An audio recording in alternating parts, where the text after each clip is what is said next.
সুপ্রভাত, good morning everyone. আমার আরও একটা নতুন দিনের কিছু অংশ তোমাদের সাথে শেয়ার করব বলে চলে এলাম।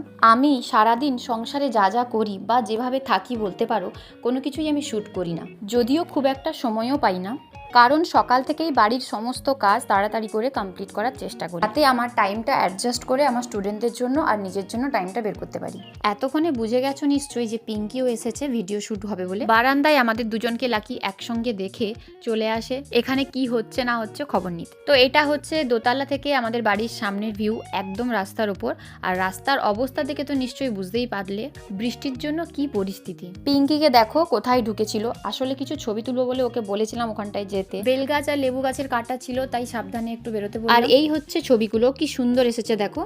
আগের দিন বৃষ্টির জন্য ভিডিও শ্যুট কমপ্লিট করে উঠতে পারিনি, তাই তার পরের দিনও রেখেছিলাম। আবার একই অবস্থা, একবার আমি ভুল করি একবার ও ভুল করে। সত্যি কথা বলতে এগুলো পরে যখন বসে দেখি যে এই কাণ্ডগুলো আমরা করি, খুব মজা লাগে দেখতে। আচ্ছা, তোমাদেরকে একটা সিক্রেট বলি চলো। পিঙ্কি হচ্ছে আমার একমাত্র সুখ দুঃখের সাথী, একসাথেই আমরা দুজন হাসি, একসাথে কাঁদি, এর থেকে বড় জিনিস কি বলো। তো আমাদের দুজনের সম্পূর্ণ গল্পটা অন্য একদিন বলবো। আজকের মতো টাটা।